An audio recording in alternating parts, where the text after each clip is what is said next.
Bismillahirrahmanirrahim. Na yi nadama. Babi na 40. To masu saurare dai kada ku manta da ku ringa danna mana subscribe tare da alamar ƙararrawa. Ta yadda za ku ringa samun sabbin shirye-shiryenmu da zarar mun ɗora. Idan ba ku manta ba baya mun tsaya inda. Haka ya dinga tunani ƙarshe da ya bar zancen a cewar masu son ganin bayansa ne. Bayan ya yi wanka ne ya shirya cikin ƙananan kaya. Ya sako zuwa downstairs. Daidai lokacin da Amatullah ta fito daga ɗakinta. Rungume da bibinta, zaune kan doguwar kujera mai zaman mutum uku. Wayarta da ta shiga Facebook ne take dubawa.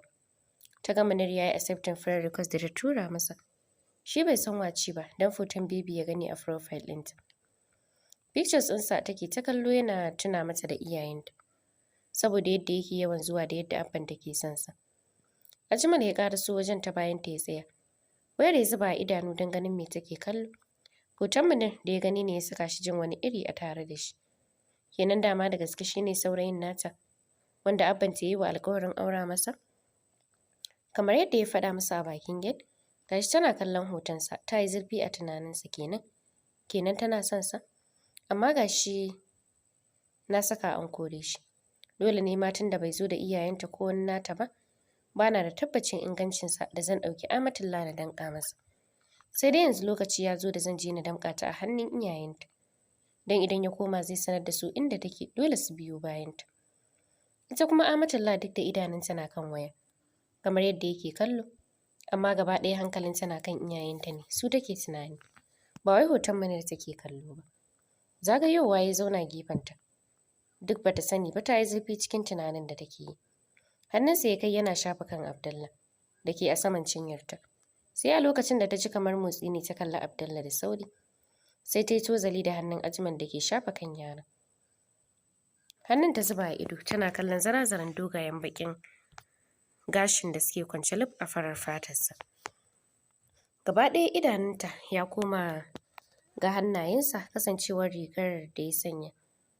Mai gajeren hannu ne iya gwiwar hannunsa. Tun daga gwiwar hannun nasa take kallo. Gashin da suka kwanta lif har zuwa ƙasan hannunsa. Duk gashi ne zara-zara, yatsunsa da yake shafa kan Abdullah take kallo. Ɗauke idanunta sai ta mayar kan fuskarsa.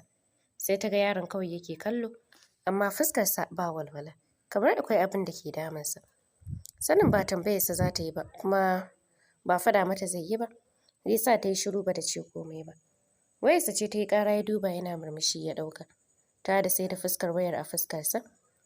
Daga fuskar wayarsa fuskar kakarsa ce ta bayyana. Ita ce ta kira shi bidiyo call. Cikin harshen Larabci suka fara magana inda take ce masa Assalamu alaikum. Wa alaikum assalam, fatan kina cikin ƙoshin lafiya.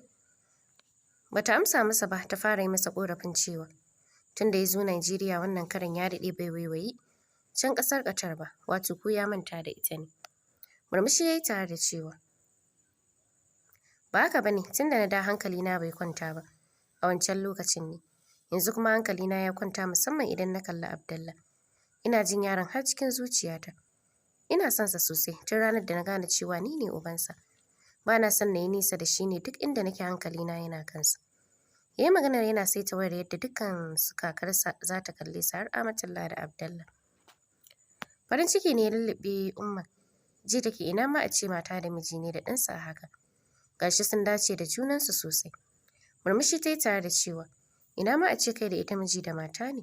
Da na yi farin ciki sosai, don ta dace da kai. Kai ma ka dace da ita.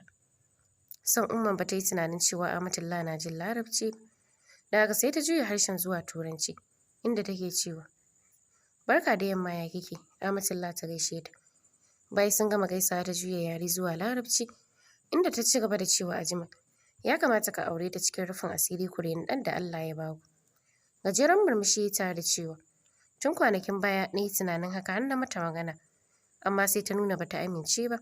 Sai dai har yanzu na kasa fahimtar cewa suna ne ba ta yi ko kuma saboda iyayenta sun yi alƙawarin bayar da ita ga wani ne. Akwai wanda iyayenta suka yi wa alƙawarin aurenta ne? Tsohuwar ta yi tambaya cike da fargaba. Don Amatullah ta shiga ranta lokaci guda. Haka ne, don yau wani ya zo na hana a bari ya shigo. Don ban yarda da shi ba. Amma yanzu sai na ga tana kallon hotonsa a waya. Hakan ya tabbatar mini da cewa ashe yana da gaskiya saurayinta ne. Kuma mahaifinta ya masa alƙawarin haɗa aurenta da shi. Jinjina kai ya tare da cewa haka dai ya faɗa. Shin ita tana son shi ne? Wallahi ban sani ba, amma zan gano gaskiyar magana. Sai dai lokaci ya ƙure mini, don ya kamata gobe ko jibi ta koma ga iyayenta. Dama a cikin satin nan muka yi magana da Amina, kan cewa za mu mayar da ita. Amma tun da an zo neman ta ya kamata mu yi gaggawar kai ta. Shiru tsohuwar ta yi kafin ta ɗora da cewa, amma ina neman wata alfarma kafin ku kai ta gida. Ina son ka fara kawo ta na ga jikana kafin komawar ta gida. Dan idan ta koma can ba lallai na ga jikana nan kusa ba. Saboda haka daga yanzu ka fara mata shirye-shiryen tafiya nan ƙasar. Bayan ta kashe kiran wayan ne ta kira Anni ta sanar da ita cewa jiya zuwa jibi tana son ganin jikanta. Idan sun kawo ta jibi suka yi kwana 2 sai su maida ta zuwa ga iyayenta. Amma ta amince don har da ita za su tafi, don ya kamata ta je ta ba iyayen Amatullah hakuri. Idan sun tafi ƙasar Qatar ɗin su uku da Amma da Ajmal, sai Amatullah da bebanta. Amatullah kuwa duk maganar da Ajmal ke yi da kakarsa tana jin su. Kallonsa ta yi tare da cewa Munir ya zo wajena a garin nan? Ba tare da ya kalle ta bai ce ban sani ba. Na ji ba kana cewa wanda babana zai aura mini ne ya zo yau. Dama kina jin Larabci ne? Ana koya mana a Islamiyya. Kuma ina yawan karanta littattafan koyon Larabci. Abba na ma yana mini. Bari na nuna maka hotonsa ka gani ko shi ne. Ta yi magana tana duba wayarta. Bai tsaya sauraron ta ba, ya bar wajen din kishinta ne a cikin zuciyarsa. Har zai haura step ya juyo ya kalle ta ya ce, na san kin ji maganar da muka yi. Ki fara shiri jibi insha Allah. Za mu tafi ƙasar Qatar. Kwana 2 za mu yi ki koma ga iyayenki. Murmushi ta idan ta ji daɗi har cikin ranta. Ɓangaren Munir kuwa ana idar da sallah asuba suka kama hanya. Allah yake su isa ya je ya sanarwa da iyayen Amatullah. Zancen ya gano inda take. Ko da suka isa garin Mina bai zame ko ina ba sai kofar gidansa Amatullah. Duk yadda Sadiq ya so ya bari ya huta san bai bari ba. Bayan an musu iso ne suka shiga ciki da Sadiq, inda yake ba su labarin inda Amatullah take wato Kaduna. Umma ta yi farin ciki jin cewa an gano inda ita ɗaya tilo take. Abba ne ya kalli Munir tare da cewa, a wani wajen take ne a Kaduna? Munir ya gyara zama tare da cewa, ai Abba idan ka je sai ka yi mamaki. Wai gidan shi wanda ya mata cikin ne take zaune a gidansa duk tsawon wannan lokaci. Ta yaya daga ita sai shi, sannan ba mijinta ba, sannan ba muharraminta ba, ta tare a gidansa da hankalinta da tunaninta. Zaman me take yi a gidansa? Sannan na je na ce masa ni ne wanda zai aure ta. Amma mutumin nan ya sa masu gadin gidansa suka kore ni. Tunda Munir yake magana jikin Umma yayi sanyi. Abbaransa ya gama ɓaci ya fara tunanin Amatullah bata shirye ba.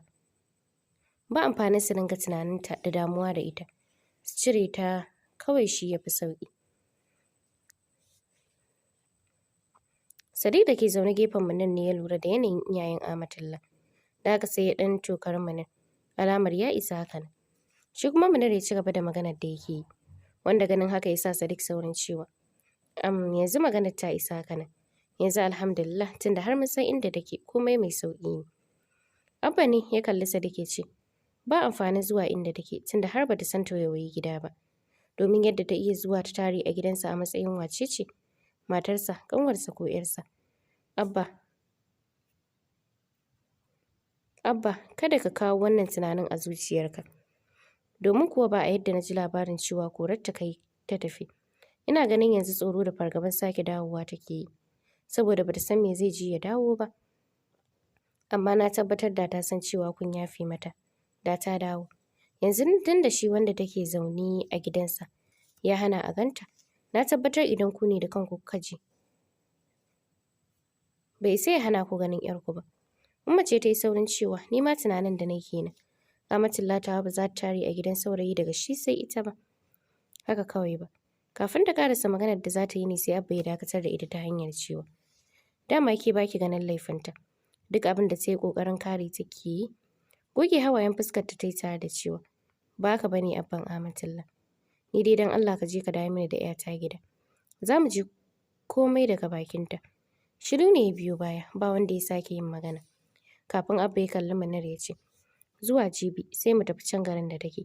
Tunda ka san gidan ku? Jinjina kai yayi tare da cewa insha Allah Abba. Umma ce ta tare numfashin Abba ta hanyar cewa, Jibi ya yi nisa malam, ka bari zuwa gobe insha Allah kawai sai ku tafi. Kada ki damu da yau da gobe duk ɗaya ne a wajen Allah. Shiru kawai ta yi ba don ranta yana so ba. Sai kawai ta ce masa to Allah ya kai mu jibin da rai da lafiya. Suka amsa da amin. Daga nan Munir suka musu sallama da niyyar jibi da asuba za su zo su ɗauki Abba. Daga nan haka suka yi sallama suka tafi daga gida. Kamar yadda Amatullah ta roƙi Ajmal akan cewa ya sa a saki Hafsat, haka aka yi.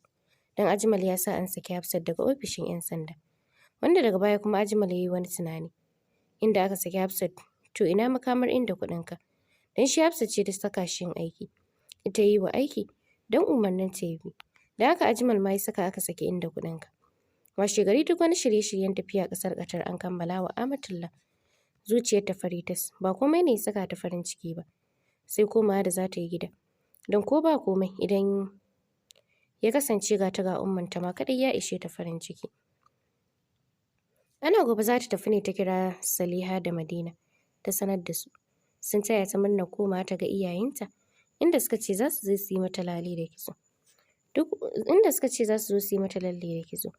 Duk wainar da ake tuya Nasirin bata sani ba. Bata san komai game da shirin tafiyar tasa ba, sai dai Affan ya tafi ɗakin dadinsa wato Ajmal. Ya fito sannan ya shiga ɗakin Nasirin.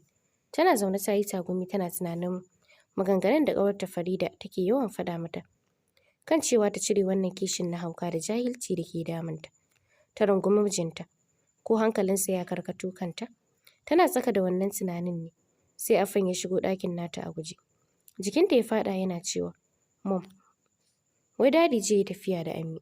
Shafa kansa ta yi tare da cewa to Affan. Sai jin muryarsa ta yana cewa, da an ci za su ji. Gabanta ne muguwar faɗuwa. Jin wai har da Amatullah zai yi tafiya. A zabure ta miƙe tare da cire Affan daga jikinta ta fara magana cikin tashin hankali. Affan, waye ya faɗa maka cewa da Amatullah za su yi tafiya? Dadi. Yaron ya faɗa yana kallon mom ɗinsa. Wayar ta ɗauka tana lalubo lambar Farida. Cikin tashin hankali har idanunta sun fito waje. Bata ɗauka ba har wayar ya katse. Sai da ta sake kira ni sannan ta ɗauka. Tana jin an ɗauka ta saka kuka. Farida na jin kukan Nasirin ta yi murmushin takaici. Ta da cewa in dai har ba canjawa kika yi ba, kuka yanzu kika fara yin sa. Dakatawa da kukan ta yi tare da cewa haka ma za ki faɗa? Mana tunda baki jin shawara. Yanzu me kuma ya faru? Wai Fajiman ne za su yi tafiya shi da Ammi. Da wannan yarinya. Shiru Farida ta yi tare da cewa wace ce yarinya? Amatullah take ko wace ce? Oke na gane, me kike cewa? Yanzu ina za su tafi da ita? Me kuma za su je? Ina zan sani Farida? Affan ne ya shigo yake sanar mini. Ajmal bai faɗa miki ba? Farida sai tambaye tana jiran amsar daga bakin Nasirin. Ba abin da ya faɗa mini, ke ni fa wallahi kwana biyu kenan. Ban yi maganar kirki da shi ba. Ke yanzu baki ji kunyar fara faɗar haka ba? Kina tare da miji baki san yadda zaki kula da shi ba. Baki san yadda zaki ja hankalinsa zuwa gare ki ba. Ta yaya hankalinsa ba zai karkata zuwa ga wata macen ba? Ni dai ba wannan ba, shawara zaki bani akan tafiyar da za su yi. Ki fara binciko ina za su je da kuma me za su je. Sai na sanar da ke yadda zaki ki magance matsalar ki. Ya matse fuska ta yi tare da cewa ta yaya zan gane bayan ba shiri muke ba. Ke banza, idan zaki ajiye girman kai da wannan jan ajin naki, da ba zai kare ki da komai ba ki ajiye. Ki je ki yi masa sallama ki gaishe shi. Cikin nutsuwa da girmamawa. Ki watsar da makamanki, na san bai da matsala. Zai sanar da ke zai yi tafiya, ba sai kin tambaye shi ba. Idan kuma kika nuna cewa saboda zai yi tafiya da yarinyar nan ne, kika shigo kika tambaye shi, to nan ma ba za ki samu cikakkiyar amsar da ke so ba. Nan dai ta ci gaba da ba ta shawarwari sannan ta katse kiran waya. Kallon agogo ta ga karfe 10:30 na safiya. Ballantana weekend baya fita da wuri. Ta san yana kwance yana bacci. Da haka ta shiga bathroom ta yi wanka. Mai shafawa ta shafa sai foda da turare ta fishe jikinta da su. Sun fi kala 3. Doguwar riga da material ƙananan kaya, riga da siket ta saka. Siket ɗin iya gwiwarta ta tsaya. Kallon Affan ta yi ta ce masa ya je wajen Lari. Ta yi masa wanka, ta ba shi breakfast ɗinsa. Yana fita ita ma ta nufi ɗakin Ajmal. Tura ƙofar ta yi can ta hango shi kwance saman makeken gadonsa. Ya lulluɓe da bargo. Ba abin da ke tashi a ɗakin sai sanyin shi. Da ƙamshin room freshener. Da alama ya koma bacci. Da haka sai ta ƙarasa gaban gadon. Ganin idanunsa alimshe yana bacci kamar ta juya ta fita sai ta suna shawaran da Farida ta bata. To masu saurare za mu dakata.